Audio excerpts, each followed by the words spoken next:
Hey there everyone, Matthew here, aka Gamersketch, aka the writer and director of X Blue's Five Nights at Freddy's feature-length fan film, Night 5. To celebrate our movie recently reaching 1 million views, which, sincerely, from the bottom of my heart, thank you for that, it means a lot. We wanted to answer some of your guys' questions regarding how we made the movie and what we'll be doing in the future. And if you still have any questions that you don't feel were answered, be sure to check out our Night 5 commentary track up here. We answer a bunch of questions in there, and a lot of the answers don't bear repeating. Plus, it's just a funny video. With all that being said, we've got a lot to get through, so let's just get this going. Why did you guys make Night 5? So, we started conceptualizing a FNAF fan film all the way back in October of 2021. Justin and Derrick initially had the idea of shooting a short film on our FNAF 1 set after the competition wrapped. I've always sort of been the resident filmmaker of the group. Like, we've all been making short films since we were kids, but I've taken some film classes, I know how to write screenplays and run a set, so they approached me about it. I'd been a big fan of the first few games when I was younger, and I'd always wanted to see a movie about the series. I knew Hollywood had been working on one for a long time, but the scripts for it had been thrown out and the directors were fired. It just seemed like nobody really knew what to do with it. As far as I knew, there wasn't even any news coming out on if the official FNAF movie would ever escape from production hell. And with us essentially building the first game in real life, this obviously presented a huge opportunity for us. What if we could give the fans our own version of this thing they'd been waiting for so long? Fan films are a great way to show off your filmmaking skills to people who otherwise probably wouldn't watch what you're making. It's easier to attract an audience to something that already has an audience. But that doesn't mean making them is any easier than making something fully original. So if nothing else, I knew making this movie would be a good experience in learning how to get a project of this big a scale done. So I did all kinds of research, expanded it from a short film to a full movie, because 45 minutes just wasn't enough for the story I wanted to tell. We had the final script ready to go by May of 2022, and you guys know the rest. More than anything, we wanted to make this movie because we could. We had the resources, we had a story we wanted to tell, and we had an audience we knew would care about it. So we just gave it a shot. Where did you guys find the free time to make a whole FNAF movie? We didn't, really. We had a bit of free time in the summer months, but once August came around, most people in the X Blue crew were working full-time jobs, and I was going through my senior year of college in another city. We just had to block out weekends where enough of us were free to get any shooting done. And when I wasn't doing homework during the week, I would be managing our footage, editing, animating the dream sequences, whatever we could do to make sure that our movie came out on time. Because we all knew from years of waiting for the official movie to come out that the worst thing we could do for our fans once we set a release date was miss our deadline. So my grades for that semester, our romantic relationships, all of our personal and social lives, everything took a beating for months to get this done. What were some of your favorite scenes to shoot? You know, for having to deal with a bunch of people on set, the day we shot the birthday party was actually pretty fun. All the kids we were working with really loved Five Nights at Freddy's, so it was cool to see them react to it in real life. Even though we had a bunch of problems in editing with them and shooting them, in retrospect, every night that we shot at our outside location for the restaurant was pretty fun. Literally everything with Night 4 was pretty cool, even though that was over multiple days. All the dream sequences in Mike's apartment were fun because it was just me, Justin, and Marcus crammed into this little room for hours, just making each other laugh nonstop between takes. And the post-credit scene, obviously. Is Golden Freddy in the movie? I don't think he's on the poster or on the thumbnail, so I'm not sure. I'll have to get back to you on that. What kind of cameras did you use? Okay, so we shot the whole thing in 4K with 3 cameras. Our main one was the Blackmagic 4K Pocket Cinema, which we used for the vast majority of the movie. We didn't have a ton of SD cards, and the file sizes on it were massive, so we used an iPhone 12 to shoot a number of scenes because if we didn't plan things out right, our cards would get full super fast. And we also used my iPhone SE to shoot inserts and a couple simpler scenes just out of pure convenience. You really can make a movie with any camera you have. Up until just a few years ago, I shot and edited everything I made just using an iPad. And in my opinion, that's how I made some of my best work. Having a crappy camera is no excuse if you really just want to go out there and make something. How long did it take to get each shot? So we had nearly 600 shots in the final movie, and all but 40 of them were storyboarded first. So the storyboarding process took like 2 months, which was awful, but then actually shooting each individual shot took anywhere between 5 minutes and an hour to get for each one, depending on how many takes we needed. So, why does Fredbear visit Mike in the graveyard instead of just Evan's ghost? It was kind of cheesy. Yeah, but isn't all of FNAF? One, we didn't want to work with kids more than we needed to, because they're hard to direct, they're hard to schedule, and it was just too much of a hassle. 2, it would look goofy. And I can understand you could argue that what's in the finished movie is even goofier than had we just used a semi-transparent ghost kid in the graveyard, but I really think just seeing some ghost kid would have taken you straight out of the movie. For me, that visual just didn't make sense with the world that we'd set up. Plus, the idea of seeing this fantastical funtime character completely removed from its original context in a real-world place was just kind of inherently interesting to me. And 3, it's a reference to the ending of FNAF 3. It was really just as simple as that when I came up with it. Outside of FNAF, what were your inspirations behind Night 5? Oh, there were a bunch of them. Some stuff I specifically drew script and story cues from, other things I just tried emulating the vibes of, and some stuff I drew inspiration from just because it was something I was into at the time and thought it would be funny to work in. From an audio perspective, I asked our composers to listen to these albums to get an idea of the moods of music I was wanting for our movie, and I think they did a great job putting all those moods together. Where can I listen to the soundtrack? The entire soundtrack is available over on XBlue right now, and all the songs we used by Pocket are also available to listen to on his YouTube channel and Spotify. He just released a full album of his own, and he's a really cool dude, so be sure to check him out. Okay, next one. Why does Mike look like Jesse Pinkman? Are you still making the Night 5 Compendium? I don't think so. If anything, this video will probably act as a stand-in for it. There doesn't seem to be a lot of interest in it from the XBlue fanbase, and I don't want to devote hours of my life into it if no one's really going to care about it. Is the blooper reel and prop auction still happening? Blooper reel? Probably not. There's just not a lot to work with. Prop auction? Definitely. Eventually. Who created all the costumes? Our friend Riley Swanson made the Fredbear costume and all the spare heads, and @FoxtailShop on Instagram created the suits for the Fazbear Gang. Will you be making any Night 5 merchandise? We actually already have. Over on my Redbubble page, you can find a bunch of designs I made for the movie on all kinds of different products, so if that's something you're into, go wild. Oh boy, okay, will there be a sequel to Night 5? This is a big one. This is the big one. This is something everyone's wanted to know since the day the movie came out. Will there be another installment to the Night 5 storyline? And I'm gonna rip the band-aid off right now. No, probably not, but it's not like we didn't think about that decision for a long time. We've actually put a lot of thought into what sequels would look like if we were to ever make them. Night 5 Part 2 would follow directly after the first movie, following with Mike fleeing the restaurant with Jonathan, William in the Springlock incident, and Henry, who'd be our new main character, covering up William's crimes. Then we jump forward 30 years to the events of FNAF 3 and FNAF 6. Throughout the movie, we'd see flashbacks that fill in William and Henry's relationship, the murder of Henry's daughter, and it would eventually end with the destruction of all the animatronics, ending the cycle of violence once and for all. And Night 5 Part 3 would be a prequel set in the 70s and 80s about the founding of the Fazbear brand. It would flesh out William Afton and his family as a whole, and it would cover the events of FNAF 2, 4, and 5, even covering the death of Evan Afton and the possession of the original animatronics. But if we've got this whole plan, why aren't we making these movies? It seems like a surefire win. First, there's the issue of money. The budget for Night 5 was around $21,000, and it's made back less than half of that so far. We never expected our movie to make a profit, but with that kind of net loss, it pretty much makes the idea of any sequel impossible. 1 year ago today, not really though, we sat right there, we discussed what if we made a movie. It was our first meeting after I started planning out the script. Now here we are, the movie's been made, everyone hates it, it's financially ruined us as a company, and this is going to be the last time we will ever eat a warm meal. With the stories we'd want to tell in Part 2 and Part 3, they'd cost anywhere between $40,000 and $80,000 each. And we just cannot afford that. Second, with an official FNAF movie only a few months away, we don't really see a purpose in continuing our cinematic storyline. I mean, if the original creator himself is making a cinematic universe with the help of millions of dollars from a Hollywood studio, what's the point in us doing it? Not to mention, we wouldn't in any way want to come off like we were trying to compete with the official movie. We wouldn't want to take actual business away from it. Third, there doesn't seem to be enough actual interest from the greater fan community.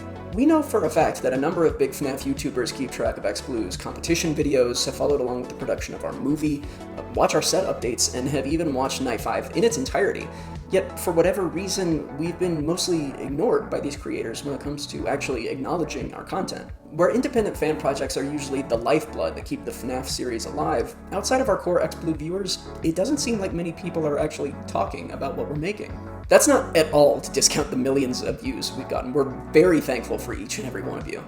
But FNAF fan projects with less talent, money, and passion poured into them have consistently, even just in the past couple years, gotten more recognition from the general FNAF fan base than almost anything we've done. We're not trying to sound conceited. We're very thankful to be as lucky as we have been. We're just pointing out that if interest for these massive, expensive projects just isn't there, there's really no reason for us to keep working on them.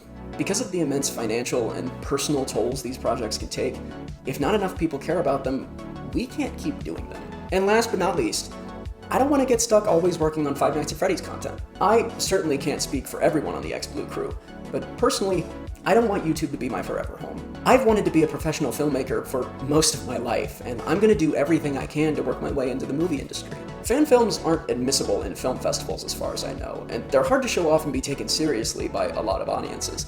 And most of the time, I would much rather be telling my own stories than adapting someone else's. The way I see it is that Night 5 is just a stepping stone onto bigger and better things.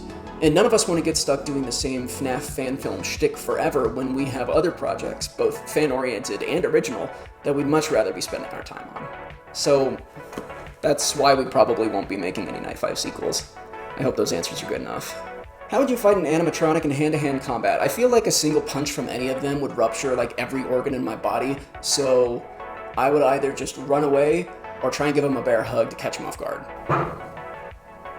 Oh, why didn't Mike report William to the police once his evil deeds were known? Because, aside from his word, what evidence does Mike really have against William? If you don't have physical evidence of someone's wrongdoing, just accusing someone of doing something bad will, at best, only get that person investigated. And remember, William has already been investigated for these crimes and completely evaded police custody. Though employees of the establishment were questioned, and William Afton was even considered a suspect at one time, the parent company nor Afton were ever found liable for any wrongdoing. Not to mention, at the end of the movie, we see that Henry is fine with covering up William's ultimate crimes, even if it's at the expense of Mike's dignity, to save his company. I have no idea what you're talking about.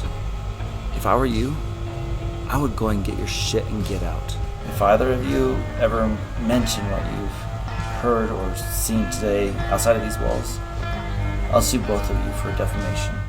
So what could Mike really do if he only has conjecture on his side? And if that answer doesn't satisfy you, don't think about it too much, it's just a movie.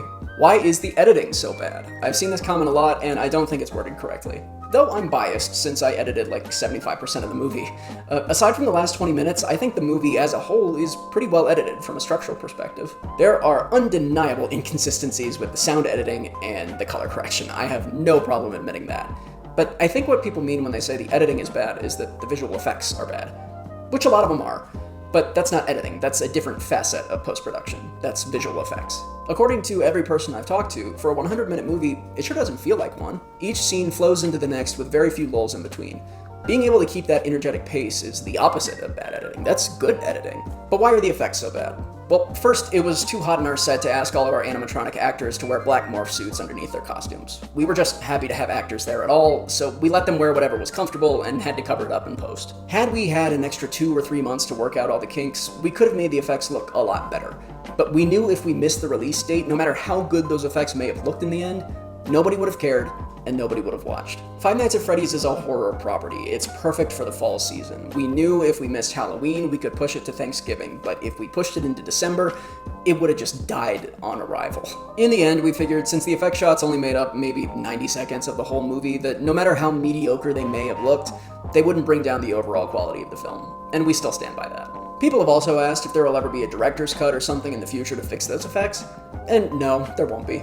As the lead editor, I already had Final Cut privileges, and frankly, we have other things we want to work on besides working on a movie we already finished 9 months ago, so we don't really see a point in going back and changing things all special edition style. Why isn't Elizabeth in this movie almost at all? Why is your interpretation of the lore so wrong? Okay, this is another set of comments that I've seen a lot, and I'm here to set the record straight once and for all. First, Elizabeth isn't in the movie because having her there would just overcomplicate things. She didn't have anything to do with the story we wanted to tell, so we cut her. And secondly, I'm just gonna come right out and say it, a lot of the FNAF lore is pretty dumb. Now let me clarify, it's not like it's not a lot of fun to try and figure out in the right context. The sort of insane world building and lore hunts that the books and games are famous for mostly do work in their given mediums.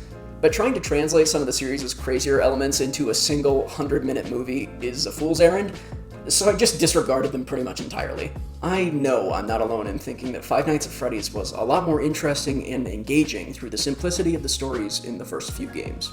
FNAF 1 through 4, while still having some bizarre and out there elements, carry a sense of tension and believability that the later games just completely abandon. And even though Sister Location and Ultimate Custom Night start embracing unbelievable and campy elements that I don't personally like, The first 6 games in the series tell one cohesive narrative that's satisfying and mostly makes sense. So more than anything, I wanted to capture the feeling of those first 4 games, while incorporating elements of the lore from 5 and 6 only when I needed to. Because Five Nights at Freddy's was far more powerful from a narrative perspective, when it was just the story of a family being torn apart by their own actions, and not about a cyborg mad scientist building Terminators to take over the world. So why did we interpret the FNAF lore differently for Night 5? Because if we hadn't, it wouldn't have worked. Why is some of the acting so bad? Because we were all unprofessionals working under a very tight schedule for no money. Were the paintings in the set based on the ones in Chuck E. Cheese? Yes, they were. Just going off the design of the FNAF 1 location we see in-game, the place looks like a creepy warehouse. Like, what kid in their right mind is gonna ever want to hang out in there? So I put all these together to fill in empty space on the walls and make the place feel a bit more inviting. What's the deal with Foxy? Why doesn't he attack Mike when he has multiple opportunities to do so? This was an aspect of the script that I really wish I had adapted better to screen. As it is in the final product, a lot of what I was trying to do can be implied, but only through some intense mental gymnastics. Okay, so get this, right? This was my original thought process behind it all. So, the animatronics are possessed by the spirits of children who had their lives taken away from them in the restaurant, most of them probably before they even knew what was happening to them. All they knew upon the moments of their deaths was that it had something to do with a man, an adult man, in an animatronic suit. And that man was William Afton, obviously. What event sets the story of Night 5 in motion? William Afton breaks into his old restaurant during the middle of the night to steal parts, wearing an out-of-date animatronic costume until he can disable the cameras inside to evade detection. After years of being trapped in their robotic graves, the children once again come face to face with their killer. Being only children and not knowing any better, during the subsequent week they attack any adult who comes in at night, defending themselves, trying to rid themselves of the man who murdered them by doing the exact same thing to him that he did to them, stuffing him inside an animatronic suit. This leads to Jonathan disappearing and Mike being hired on. Seeing him as just another adult, for the first few nights of his shift, the Fazbear Gang attack Mike. And just as Foxy has the perfect opportunity to pounce on the defenseless man, he sees a newspaper article sitting on the desk in front of him. An article with the face of his killer plastered on it, front and center. Foxy crumples up the paper in anger and runs back to his cove. They've been attacking the wrong person. But this new person in the office, whoever he is, knows something about the man who killed them. So every subsequent night, the Fazbear Gang tried desperately to make it into the office, to get the night guard's attention. Not because they want to hurt him, but because they need his help. This is why when Mike leaves with the injured Jonathan at the end of the 5th night, the animatronics, aside from Fredbear, who holds an obvious grudge, don't attack either of them. Foxy just watches them leave. Sad. Not only because they hurt an innocent person, a person who was no more innocent than them, but because Mike was their only hope in tracking down their killer and having their deaths avenged. Okay, now knowing all that, watch the movie again and try and pick up on those details. Pretty cool, right? We tried to work that element in with what we had, but some of it just got lost in translation, and lost in the big chunk of footage that got corrupted in post-production. I wish there was something we could have done about this, but there just wasn't, which is too bad, because it's a plot thread I really liked. What was lost in the final encounter with William? So, as I've said before, we faced some major issues in editing because a good chunk of our footage got corrupted and a lot of it we couldn't afford to reshoot. Unfortunately, most of that corrupted footage ended up being from the last 20 minutes of the movie, and the thing it impacted most was Mike's final scene with William Afton, his father. Like, we just straight up lost like 5 of the most important shots we had done, and in those shots we completely lost 2 of William's most important lines for understanding his motivations. And there was nothing we could do to recover them. So now, as a special little treat, I want to read you how the encounter was originally supposed to go down, as I think what was lost, no matter how small the changes may be, drastically improve our understanding of William as a character. Exterior, pizzeria parking lot, night. Evening, Michael. Dad? What are you doing here? How's your brother? How do you... He's inside one, isn't he? Just like the other kids. The other kids? You mean you did it? All those missing kids that were never found, you killed them and hid them inside the suits? Bravo, Michael. You finally put it together. It might have taken you a while, but I've got to give you props. You at least got there eventually. One of the only ones, too. One of? You see, Mike, whether you believe me or not, there is no better feeling in the world than watching the life fade from someone's eyes. I was running a business, a magical place where kids and grown-ups alike could have fantasy and fun come to life. And that business brought in a lot of foot traffic. You don't think that I wouldn't take advantage of that every now and then, do you? Because I did. And it was amazing. It was. For a time. I'd drawn a line, Mike. I loved my family. I'd never let anything bad happen to them. Then you came along and pulled your little stunt. You killed my favorite child. And I really didn't appreciate that. You know what the best part of killing someone is, Mike? They don't come back. Then you can sleep peacefully at night knowing that you personally ended someone's entire existence. But you know what I don't understand? How the hell you and those things in there are still alive. Do you remember that time you interned for me at one of my side businesses a couple years back? I'm speaking to you, son. No, I don't remember. Now that's a surprise, because you should be dead. I tried to have you killed, Mike, almost the same way you did your brother. And yet here you are, living, breathing, and as annoying as ever. You've done a good thing tonight, saving that boy. He truly wasn't innocent in all this, who didn't deserve what he got. But you murdered the one thing I loved most in this life. And that is something I cannot forgive you for. I've already tried killing you once. So get the f*** out of here before I try doing it again. Mike runs to his car, climbs in, and takes one final look at his dad. William gives him one solemn wave before Mike speeds out of the parking lot. William remains beside his car. He walks around the back and pops the trunk, revealing the head of the Spring Bonnie costume and an axe. It's time to end this. Fade to black. Funky cheese nuts, am I right? Okay. And so we come to the final question. How do I think the real movie will compare to ours? It'll probably be better in pretty much every way, considering they have 2,000 times the budget we did. I do think the animatronics look a little too perfect, if that makes sense. Like, it's wonderful that these are actual costumes and not CG models, but I feel like they should have tweaked their designs a little to maybe make them feel more integrated into the real world. It looks like they're doing entirely their own thing with the lore, which I'm happy for. I don't know how well fans will take to that decision, but I completely understand the difficulty of adapting this source material. Based on what we know about the story so far, I don't know how I feel about some of the changes they're gonna make, but I am in no place to judge, so I'm interested to see what they do with it. Even if the official movie ends up being better in every way compared to the one we made, I just hope the story we decide to tell holds up and is able to be enjoyed by whoever seeks it out. Overall, I'm excited. I hope you are too. Even if it doesn't end up being great, a movie I've been waiting to see for nearly a decade is finally coming out. And that's something to celebrate. Thank you all for sending me in your questions. I've been wanting to do this for a while now. Please check out some of my other videos on this channel. They're a little different than what you may be used to coming from XBlue, but I really like making them. Thanks for sticking by for all our big projects. We hope you'll stick around for our other future stuff too. And hasta la vista. Oh my goodness. Oh, wait a second. It says there's still one last question. Let me see. Seriously, what the hell is Triple Bear? I'm not telling you. Freddy and Foxy and Bonnie and Chica, everyone here's so happy to meet ya, so come grab a seat. Don't forget pizza, we really hope this party will please you.